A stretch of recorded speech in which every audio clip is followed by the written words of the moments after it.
guys, it's TheSuperReviewShow here, and welcome to Trekkies, episode 11. Welcome to Trekkies, people. This is our Star Trek all day, every day. Let's do this type of thing, you know, with Star Trek all day, every day. Awesome sauce. Now, it's July 1st today. Happy July 4th. This is the June episode of Trekkies. This is episode number 11. I'm sorry it's late. My life got very convoluted my last month of high school ever. College is getting crazy, you know, all these papers, and I did not have time to do it this month, and I'm doing it right now, on the first day of the new month. Anyways, let's get right into it though. Here's our first topic today on Trekkies. So, a new Star Trek game has been announced at E3. And apparently it's not like any other Star Trek game you've ever done. You can play as it's another step, at least in my opinion, of virtual reality gaming. What it is, and I don't have any pictures to show you guys, but this is what I'm going to do my best to describe it. You can play with the goggles, or whatever, the virtual reality goggles, and then you can go and basically, you can actually play as one of the characters on the bridge of the Enterprise. I think it's called Star Trek: The Bridge. I don't know, something like that. And this new game, you can actually be one of the characters on the Enterprise. So it makes it look like you're actually on the Enterprise fighting off a Romulan ship. How great that in my mind, that's what I've always wanted.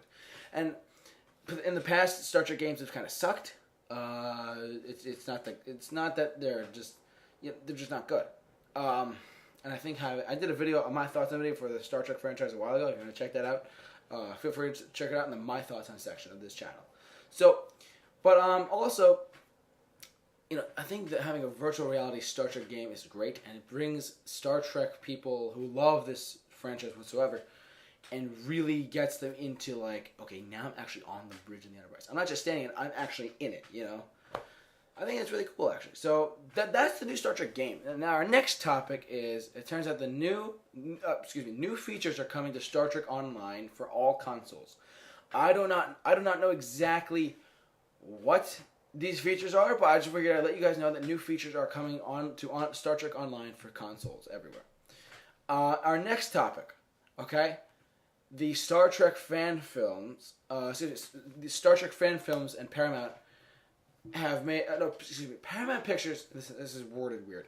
Paramount Pictures has recently come out and said how fan films are made and like how they can be made without, you know, like they cleared up the entire fan film aspect of everything. So that this article clears up that. I'm actually going to leave a link for that in the description of this video so you guys can check out what I'm talking about with this whole fan film situation. IDW comic books. IDW Publishing. I can't speak today, guys. I'm sorry.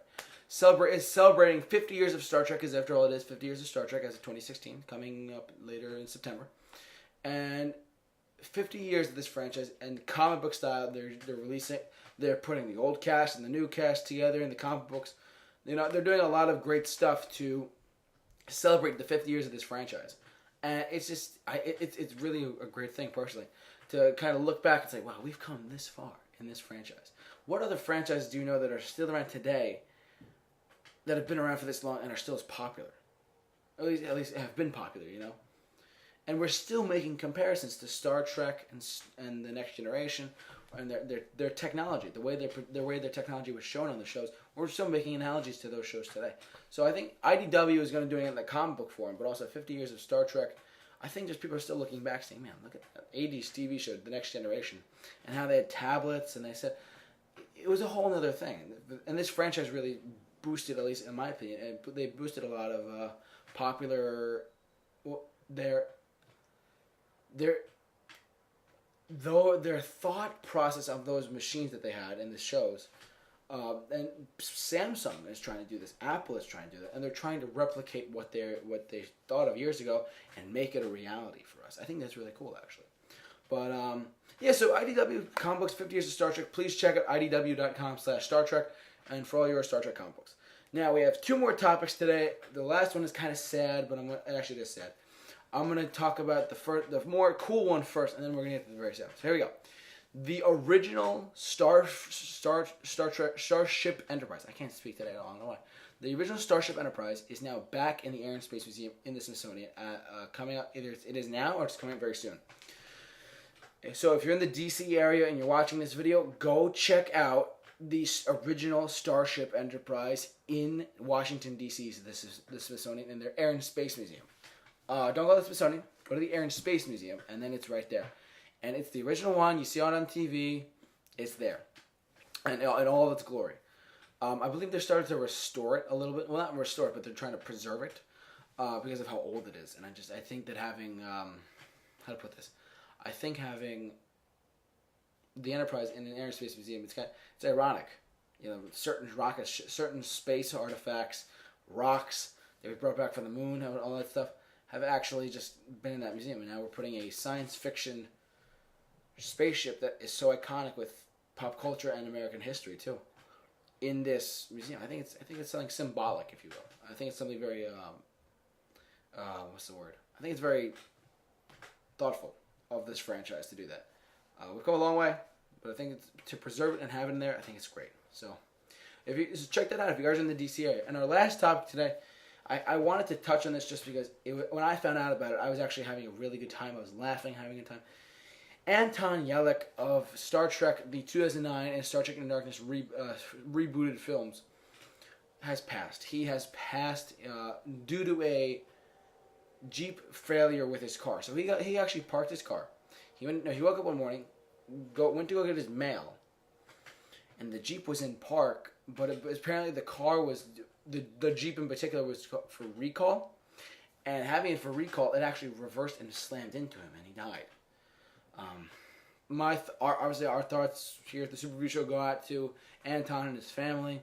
God bless him. He was one of the reasons why that franchise really worked for me, because the way Chekhov acted and the way he portrayed him, I fell in love with it, and he was the cast loved him too. He was only 27 years old, dude. God bless him, guys. I really think that he was going to be a really great actor one day. He was picking roles that really fit him, and the Star Trek role obviously was one of them. So God bless him, and yeah.